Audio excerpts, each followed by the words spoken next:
শুভ সকাল প্রিয় ছাত্রছাত্রীবৃন্দ, তোমাদের সকলকে আমার আজকের এই অনলাইন ক্লাসে স্বাগত জানাই। তোমরা যে যেখানে আছো সুস্থ সুন্দর নিরাপদে আছো, স্বাস্থ্যবিধির বিষয়গুলো মেনে জীবনযাপন করছো, এই আশাবাদ ব্যক্ত করে আমি আজকে উদ্ভিদ বিজ্ঞান বিভাগের অনার্স প্রথম বর্ষের ছাত্রছাত্রীদের জন্য মাইকোলজি ক্লাসটি নিয়ে উপস্থিত হয়েছি। তোমাদের সকলকে ফুলেল শুভেচ্ছা। তোমাদের জীবন ফুলের মতো সুন্দর হোক, শুভ হোক এবং নিরাপদ হোক। বর্তমান এই পরিস্থিতি তোমরা সুন্দরভাবে মোকাবেলা করে আবার পুনরায় আমাদের ক্লাসগুলোকে প্রাণ চঞ্চল করে তোলো, এটাই আমাদের সকলের পক্ষ থেকে তোমাদের কাছে শুভেচ্ছা। এবং আমি আজকের ধারাবাহিক এই ক্লাসে মাইকোলজিতে যে আলোচনাটি করব সেটির একটি ভিডিও তোমাদেরকে দেখাবো। মূলত আমি 3টা ভিডিও এখানে সেট করেছি এবং প্রথম যে ভিডিওটা সেটাতে তোমাদের কিছু ফ্লেভার থাকবে, সেই ফ্লেভারে হয়তো তোমরা বোঝার চেষ্টা করবে যে এটা কি নিয়ে আলোচনা হচ্ছে। একটু দেখার চেষ্টা করো, আমি ভিডিওটা তোমাদেরকে দেখাতে যাচ্ছি।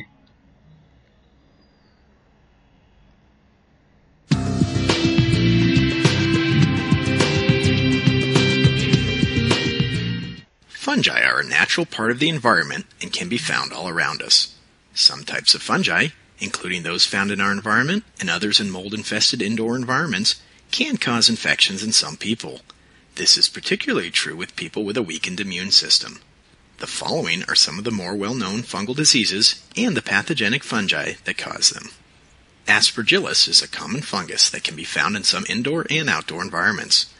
Aspergillosis is the name of the infection caused by Aspergillus. There are several different kinds of Aspergillosis. Blastomycosis is a disease caused by the fungus Blastomyces dermatitis. The fungus lives in moist soil and in association with decomposing organic matter such as wood and leaves. The symptoms of blastomycosis are often similar to flu symptoms. Candidiasis is a fungal infection caused by yeasts that belong to the genus Candida. There are over 20 species of Candida yeast that can cause infections in humans, the most common of which is Candida albicans. Coccidioidomycosis, also called valley fever, is an infection caused by the fungus Coccidioides, which lives in the soil of dry, low-rainfall areas. It is endemic in many areas of the southwestern United States, Mexico, Central, and South America. Cryptococcosis is an infection caused by fungi that belong to the genus Cryptococcus. There are over 30 different species of Cryptococcus, but 2 species, Cryptococcus neoformans and Cryptococcus gatti, cause nearly all cryptococcal infections in humans and animals. Dermatophytes are fungi that cause skin, hair, and nail infections. Infections caused by these fungi are also sometimes known as ringworm or tinea.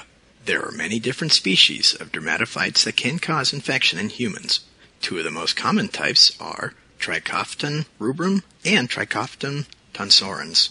These are just a few things to know about fungal pathogens, and part 2 of this video series will discuss other common fungal pathogens.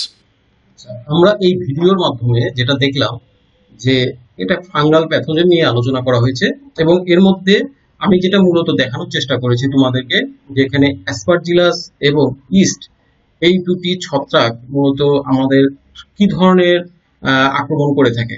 তোমরা দেখলা যে বসত বাড়িতে এরা কিন্তু বিভিন্ন ধরনের দেয়াল এগুলোকে ড্যামেজ করে, এছাড়া মানুষের শরীরকেও কিন্তু ইনফেক্টেড করে থাকে। এই দুটি ছত্রাক ছাড়াও কিন্তু আরো অনেক শ্রেণীর ছত্রাক নিয়ে এখানে আলোচনা আছে। ভিডিওটা দেখলে তোমরা হয়তো এখানে সার্বিক ধারণা পাবে। ঠিক আছে, ছত্রাক they are very much responsible to do any kind of pathogenic attack to our human body or our environmental effects. বিভিন্ন ধরনের পরিবেশের কিন্তু বিভিন্ন ধরনের ক্ষতি করতেও এরা ছাড়ে না আর কি। ঠিক আছে, তো আমরা এখন যেটা নিয়ে আলোচনা করব সেটা হচ্ছে অ্যাস্কোমাইসিটিস শ্রেণীর ছত্রাক নিয়ে আলোচনা করব। আমরা এখানে অ্যাস্কোমাইসিটিস শ্রেণীর ছত্রাকে আমরা যেটা মূল বৈশিষ্ট্য অ্যাস্কোমাইসিটিসের সেটা একটু দেখি। যে ইস্ট কিন্তু অ্যাস্কোমাইসিটিস শ্রেণীর ছত্রাকের মধ্যে একটা মানে একে বলা হয় একটু ব্যতিক্রম, অর্থাৎ কিনা যে অ্যাস্কোমাইসিটিস শ্রেণীর ছত্রাক মাইসেলিয়াম যুক্ত, এদের দেহ বহু শাখায় শাখান্বিত এবং হচ্ছে যে এদের কিন্তু মাইসিলিয়াম সেপ্টেট থাকে, কিন্তু ইস্ট কিন্তু দেখা যায় যে এদের কোনো মাইসিলিয়াম থাকে না, ঠিক আছে। আর এই অ্যাস্কোমাইসিটিস শ্রেণীর ছত্রাকের যে মাইসিলিয়াম গুলো, এই মাইসিলিয়ামের ভিতরে কিন্তু প্রস্থপ্রাচীর আছে।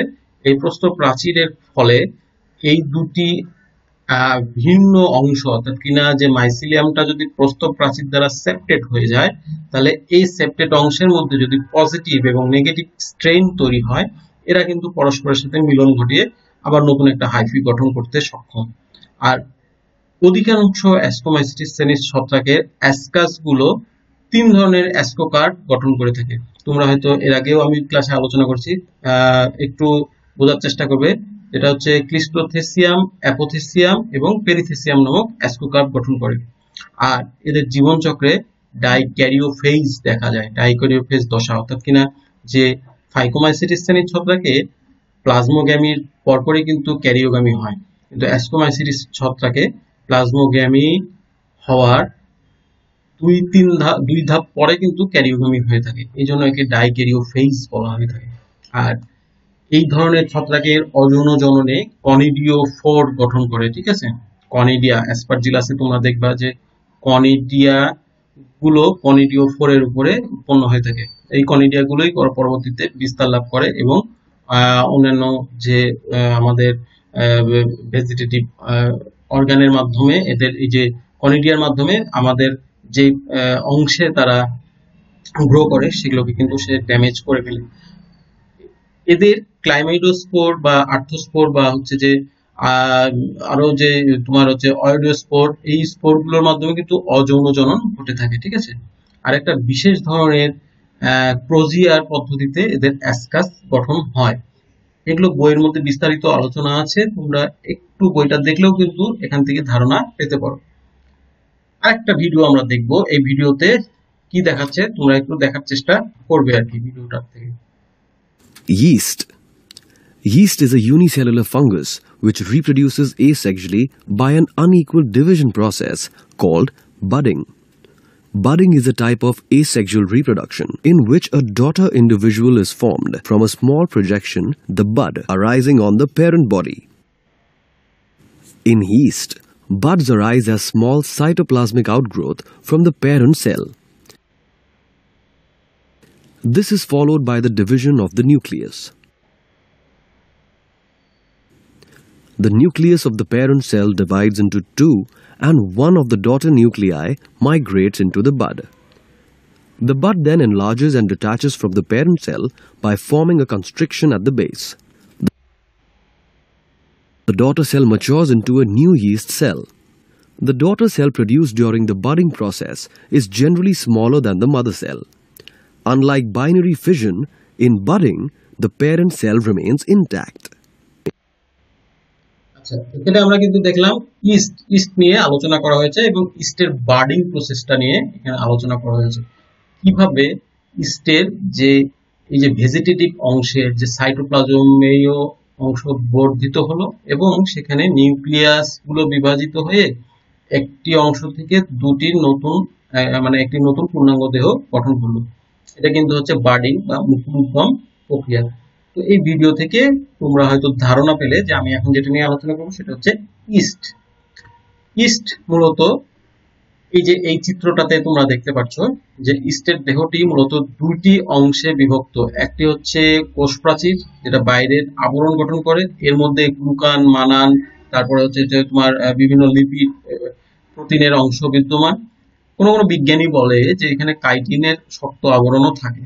আর ঠিক এর ভেতরে প্রোটোপ্লাজমীয় অংশ, প্রোটোপ্লাজমীয় অংশের মধ্যে কিন্তু প্রোটোপ্লাজমের ভেতরে যে অংশগুলো সেগুলো কিন্তু দেখা যায় যে সাইটোপ্লাজমীয় যে অংশগুলো সেখানে কিন্তু মাইটোকন্ড্রিয়া, তারপর রাইবোজোম, নিউক্লিয়াস, এন্ডোপ্লাজমিক রেটিকুলাম ইত্যাদি বিদ্যমান থাকে, ঠিক আছে। তো এই ইস্ট কিন্তু মুকুলোদ্গম পদ্ধতিতেই এদের যে অঙ্গজ জনন করে থাকে, ঠিক আছে।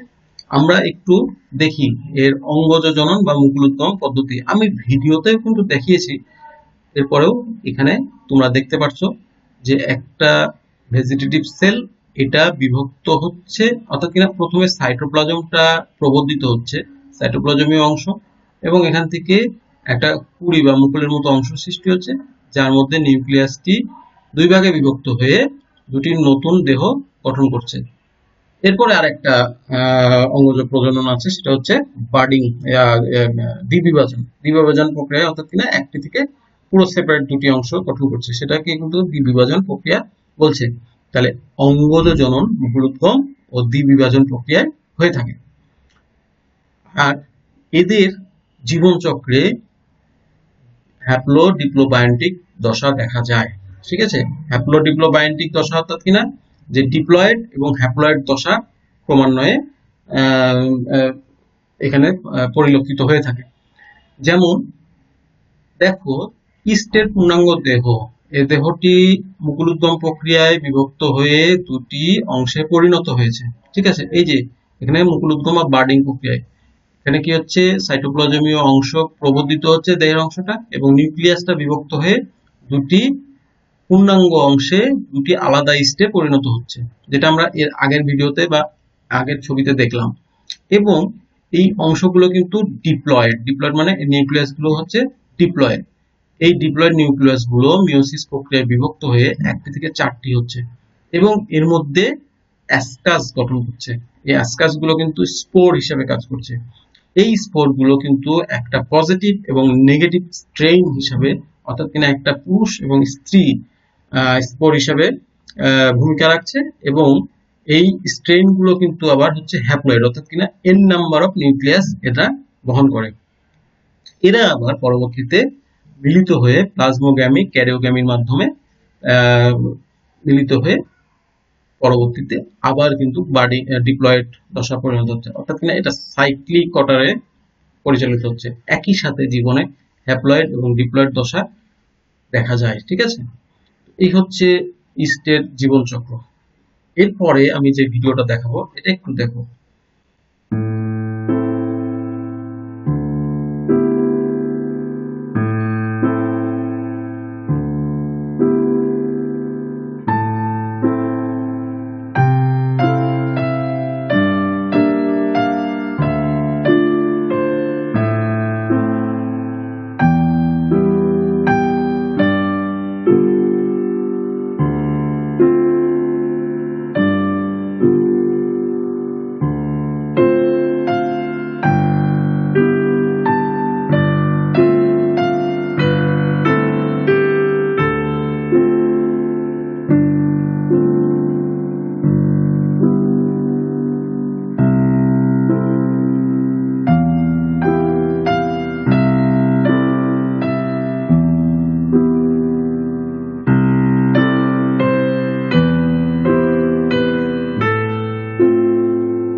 আচ্ছা প্রিয় ছাত্রছাত্রী, এই ভিডিওতে তোমরা যেটা দেখলা যে এখানে কিন্তু এই ভিডিও থেকে বোঝাই যাচ্ছে যে এটা অ্যাসপারজিলাস নিয়ে আলোচনা দেখানো হয়েছে। এই অ্যাসপারজিলাস কিন্তু দেখো একটা বোতলের মধ্যে দেখা যাচ্ছে। হ্যাঁ, এখানে কিন্তু গ্রো করেছে, ধরো এটা হয়তো একটা আচারের বোতল। হ্যাঁ, এখানে অ্যাসপারজিলাস গুলোকে এত বেশি মানে এই কনিডিয়া গুলো সৃষ্টি হচ্ছে, এবং কনিডিয়া গুলো কিন্তু স্প্রেড করছে, স্প্রেড করে গোটা এই ইয়ের মধ্যেই কিন্তু এদের মানে বংশবৃদ্ধি করে ফেলতেছে। ঠিক আছে, তো এই অ্যাসপারজিলাস নিয়ে এখন একটা আলোচনা আমরা করব। অ্যাসপারজিলাসও কিন্তু অ্যাস্কোমাইসিটিস শ্রেণীর ছত্রাক, এবং এদের দেহটাও কিন্তু মাইসিলিয়াম, অর্থাৎ কিনা এই যে দেখো, এই যে একটা হাইফি, একটা মাইসিলিয়াম, এই যে এখানে আর একটা সেপ্টেড হাইফি। ঠিক আছে, এই হাইফি আমি কি বলেছিলাম যে হাইফির একটি অংশ প্রবর্ধিত হয়ে কিন্তু একটি তোমার এই রিপ্রোডাক্টিভ সেল গঠন করতে পারে। এই রিপ্রোডাক্টিভ সেলে কনিডিওফোর এর মধ্যে কনিডিয়া উৎপন্ন হচ্ছে, ঠিক আছে। এই কনিডিয়া গুলোই কিন্তু পরবর্তীতে স্প্রেড করছে অন্যান্য অংশে। এদের মাইসিলিয়ামের দেখা যায় যে এখানে কিন্তু এই প্রাচীরটা দেখা যায় সরু এবং নমনীয় এবং পাতলা মসৃণ। এর ভিতরে অনেক আন্তঃপ্লাজমীয় সাইটোপ্লাজমে মাইটোকন্ড্রিয়া, রাইবোজোম, হ্যাঁ, আন্তঃপ্লাজমীয় জালিকা ইত্যাদি বিদ্যমান থাকে, ঠিক আছে। এদের অনুসূত্রগুলো কিন্তু পুষ্টির জন্য খাদ্য শোষণ করে থাকে, হ্যাঁ, নিজেদের বেড়ে ওঠার জন্য যেই মানে হোস্টকে সে আক্রমণ করবে সেখান থেকে সে কিন্তু খাদ্য পুষ্টি গ্রহণ করবে এবং নিজেরা বেড়ে উঠবে। এবং এই কনিডিওফোর গুলো সেখানে কিন্তু ছড়িয়ে দিয়ে আবার নতুন নতুন নতুন নতুন এই ছত্রাকের দেহ গঠন করবে, অর্থাৎ কিনা যে উইদিন ফিউ ডেজ এরা কিন্তু অনেকটাই স্প্রেড করবে, যেটা আমরা কিন্তু এই ভিডিওটাতে দেখলাম। আচ্ছা, এখন অ্যাসপারজিলাসের যৌনজনন। অ্যাসপারজিলাসের যৌনজননে যেটা দেখা যায় যে আমরা কিন্তু দেখি যে এই অ্যাসপারজিলাস অ্যাসকোমাইসিটিস শ্রেণীর ছত্রাক, এবং অ্যাসকোমাইসিটিস শ্রেণীর ছত্রাকে অ্যাসকাস এবং অ্যাসকোস্পোর উৎপন্ন হয়। তো এদের একটু ব্যতিক্রম ধরনের, এদের স্ত্রী জননাঙ্গটা হচ্ছে ট্রাইকোগাইন নামক একটা গঠন তৈরি করে, যেটা একটা পেঁচানো গঠন এবং এর মধ্যে প্রায় 20টি নিউক্লিয়াস বিদ্যমান থাকে। এই ট্রাইকোগাইনে একে বলা হয় আর্কিকার্ড, হ্যাঁ।